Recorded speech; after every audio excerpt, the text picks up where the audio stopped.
You know, most of the time when you're doing public speaking, it's important that you have some kind of attention-getting introduction. But in this particular case, I don't think I really need to spend much time on an introduction, simply because of the title of this message, The National Debt and the Collapse of the Nation. We have already finished 4 sessions in this 6-part series. We've been doing those on Sunday evenings. And we've talked about all kinds of different things, and today is the 5th part, and next Sunday will be the 6th and final part of this series. And it's based on a new book that I have coming out very soon called Collapse: Socialism, Capitalism, and the Future of American Prosperity. And the book is really about the direction of the nation, where it's going to end, and what we need to be doing as God's people to prepare for that eventual potential end. We've talked about how free markets lead to freedom and abundance, but socialist economies lead to oppression and poverty.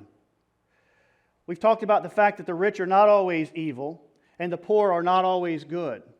We've talked about how profit is the foundation of an efficient economy and forms the basis of our prosperity. Profit is not bad. We've talked about price controls and living wages and all the free stuff the government's giving away. How that costs us jobs, that leads to higher prices and puts us further into debt. We've also talked about stimulus plans and how they don't work. That was our last session, that they don't actually work. They pile up more and more debt, and they give the government more power. So what we're going to do in this session is we're going to bring together all these various strings into a single final point that could lead to the destruction of the greatest nation the world has ever seen. And that issue, that point, is debt. You see, there likely will be no enemy that takes our soil from us. There will be no economy that overpowers us. We will bring ourselves down by debt.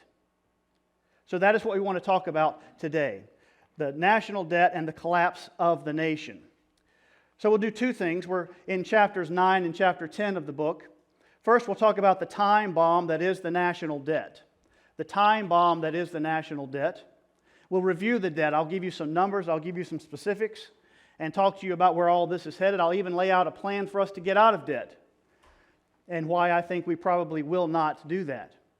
And then we're going to talk about the collapse of the federal government. If we don't do something about this debt, I'm going to lay out to you what's likely to happen.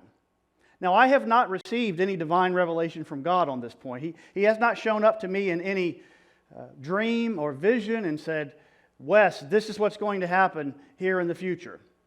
This is actually simple math when you get down to it.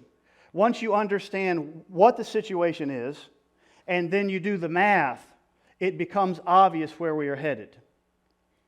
So, let us begin then with the time bomb that is the national debt. Today's teaching, really all that we're going to be talking about this entire session, and I appreciate the music team and Pastor James giving me extra time today. We cut the music short so that we could talk about all this stuff and get a little bit more time. But everything that we're going to talk about is really going to come out of one simple principle from the Bible. And that comes from Proverbs 22:7, which says, "The borrower is servant or slave to the lender." And that reveals what I call the law of debt, that virtually everyone in the nation has forgotten all about.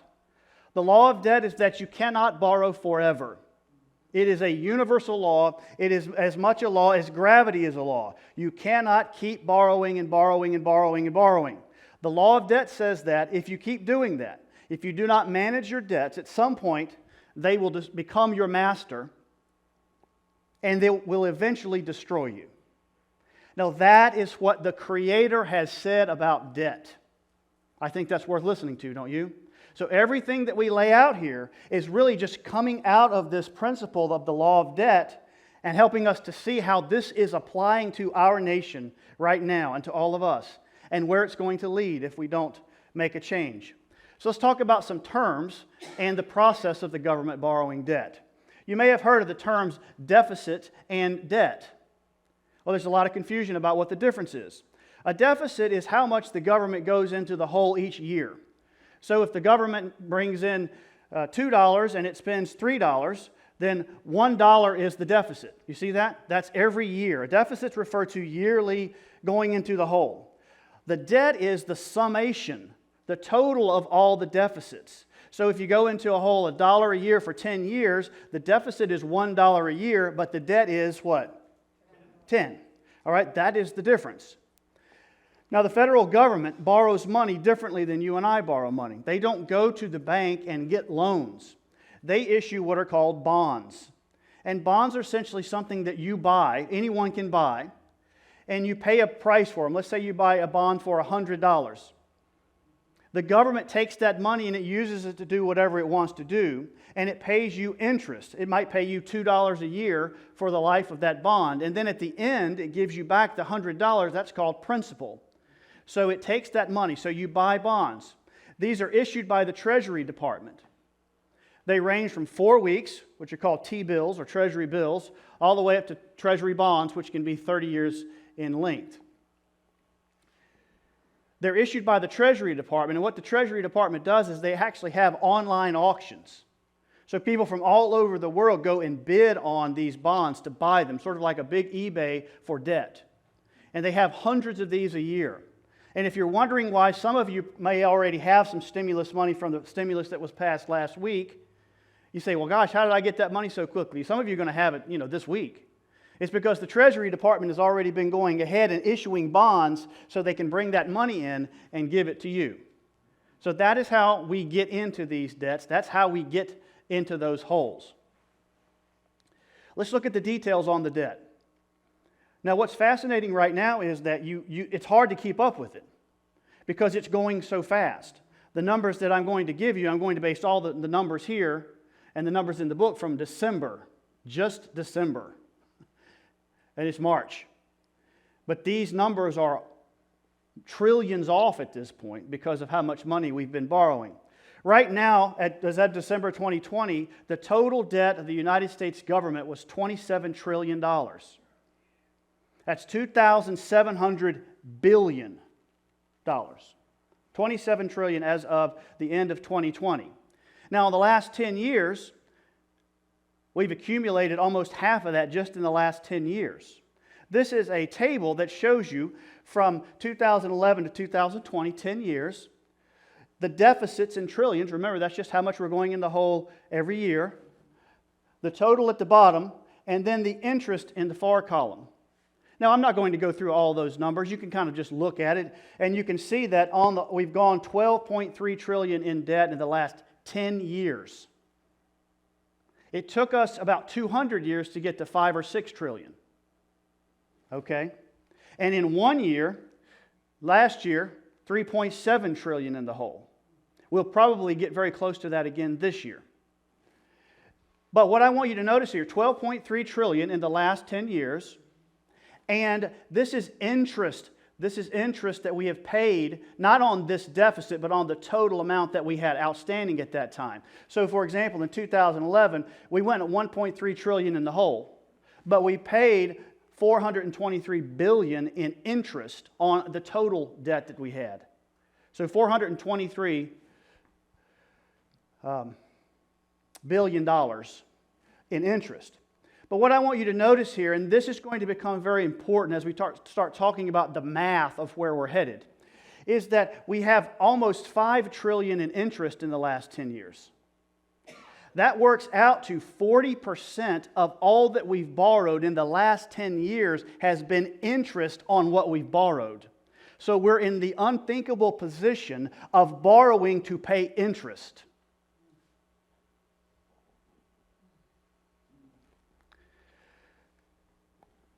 Over that period of time, in the last 10 years, we've averaged about 3 trillion in income. And in the book and in all this presentation, I'm going to give you round numbers. But we've averaged a little over 3 trillion in income. The government has income. The primary form of income for the government is taxes. The government does make some money on things like tariffs and fees and that kind of thing. but that's a small amount relative to the whole. So most of the government's income is taxes, whether it's individual or corporate income taxes. All right? We've averaged about $3 trillion in income, but we've been spending over $4 trillion. So this is that deficit, that little box right there, that's a $1 trillion roughly that we've gone in the hole. These numbers will become important later. And what's interesting about this $3 trillion, and I didn't plan to tell you this, but I will talk about Social Security here in a moment, is a great deal of that $3 trillion is Social Security taxes that we pay when we get paid, which isn't even income tax. It's supposed to be for future usage. We're going to talk about this in a moment. If you're on Social Security, it's very frightening what we've been doing. Well, let's talk about two debts, and this is where politicians get kind of clever. There's only one debt, but they talk about that debt in two pieces. Let's talk about the two debts that add up to one debt. There's what we call, or what I call, I don't know if anybody else calls it this, internal debt. So what happens is, as the federal government receives, its different departments receives money that is earmarked for something. It will take that money and it will loan it to the Treasury to get a little bit of interest. So it's what the Treasury owes to other departments within the government. For example, Social Security. There's something called the Social Security Trust Fund. And the Social Security Trust Fund is an account where all of the FICA taxes and all the Social Security taxes are supposed to be held so that you can use it down the road. And technically in that account right now, there's about a $3 trillion surplus. In other words, the government has taken in $3 trillion more for Social Security than it's spent out at this point. But what has happened is, in order to make a little bit of money, which isn't a foolish thing to do, the Social Security Trust Fund and the Postal Service Retirement Fund and all of these other internal government funds have bought bonds with that money. So they've loaned it to the Treasury, and the Treasury has spent it all. So there is no actual money in the Social Security Trust Fund today. There are $3 trillion worth of IOUs. That's called internal debt. So when you hear them talk about the surplus in Social Security, it is paper only. If you went into that account today, you would find no money. The money's all gone. As of October 2020, that was about $6 trillion in total. Social Security and other government departments had bought bonds, about 22% of the total debt. And then there's debt held by the public. This is where the government gets tricky. It talks about that is what everybody else borrows. Everybody else buys those bonds. So that would include everybody outside of the government. That would be U.S. organizations, your retirement accounts. If you look in those retirement accounts and it has government bonds, that's money in that debt that's owed. Foreign banks, foreign governments, that's about $21 trillion or 78% of that debt. The problem that we have is, and the reason I make a point out of this, is because politicians, and I didn't realize this until I started doing my research, and this is where it got a little more scary to me. If you go to the White House Budget Office and you look for the graphs that they show on what they're spending a year, they show interest. But guess what? They only show interest on debt held by the public. They do not show any interest here. They've hidden it. You have to go to the Treasury, the Federal Reserve, to find that. And it's about a 40% difference. So they're hiding it and they're not telling us what it really is. But these numbers are so big that it's difficult for us to understand if they're a problem or not. Kind of like when you talk about the size of the universe. You remember when we did that presentation on the size of the universe and we started talking about how long it would take to get to the moon and how long to get to Pluto and all that. At some point, it's so big you lose a reference point. Well, the debt's like that. I mean, how much is 27 trillion? It's astronomical. So I developed something, a way for you to hopefully understand. I'm going to take the government, all of its finances, and I'm going to pull it in and make it an individual. His name is Sammy Spender.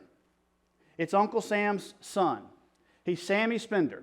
And we're going to look at the government debt, the government income, the government interest payments as if it was one person making $100,000 a year.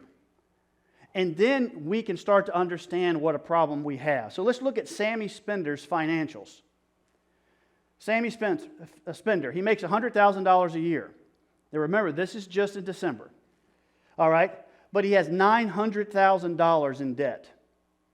His debt-to-income ratio is 900%. It gets worse. He paid $15,000 in interest last year, didn't pay a nickel on principal. So $15,000 of his $100,000 was interest on his credit cards. He borrows an average of $34,000 a year in addition to his income. Every year. He has no savings whatsoever. And last year in March or April, he loaned his friends $106,000. That was the first COVID stimulus. And then in the second COVID stimulus, he loaned his friends another $30,000. And just last week, which again is not in our numbers, he decided to loan them another $67,000.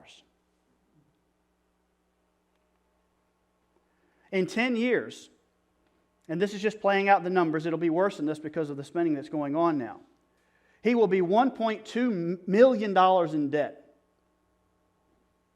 He will pay $21,000 a year in interest only, and his debt-to-income ratio will be over 1,200%. Now here's the question, and this is, as I move through the presentation, it may appear that I'm getting more and more extreme, that maybe I'm trying to be sensational, and I've wrestled with that all week. James alluded to it.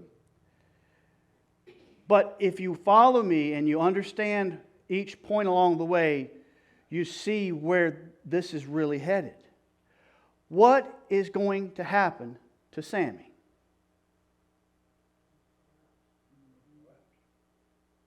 It is a miracle he hasn't collapsed already. Isn't that not true? This guy is going to be broke. He's going to lose his home. He's going to lose his cars. He's not going to have any food. He's going to be living in the street. Every single part of this man's life is about to fall apart because of debt. And what did the Bible say? The borrower is the slave of the lender, and there is no slave master that is good except for Jesus Christ. We are His bondservants. He's the only master that's any good. Every other master will destroy you. Now, this is your government today. Now, I'm not trying to be sensational. I'm not trying to make things up and get you scared, but this is where we are right now. Where are we headed? So let me give you a simple plan for repaying the debt. Very simple plan. Four parts. To get us out of the debt, out of the hole, it'd take about 100 to 120 years. You think that's funny, but it's taken us 75 years to get here. All right? And it will get us from the point of being borrowers to that we never have to borrow again. How about that? That's the plan. All right? That's the plan.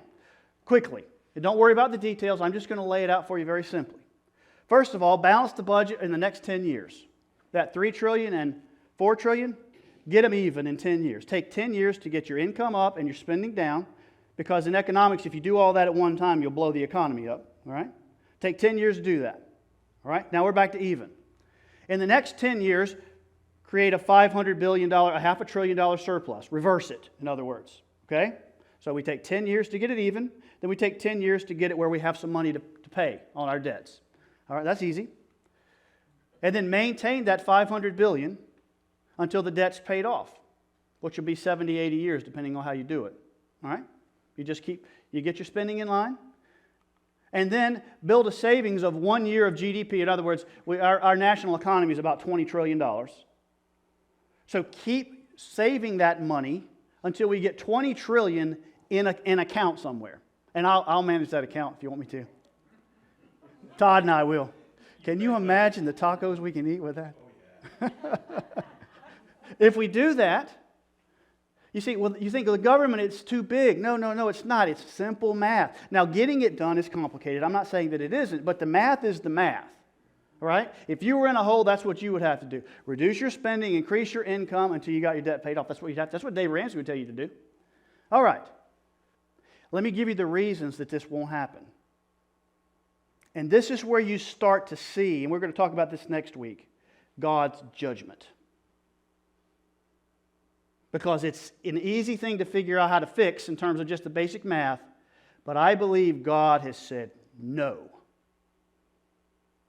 And I'll tell you more about that next week. Why won't this happen? Because we have mandatory spending programs.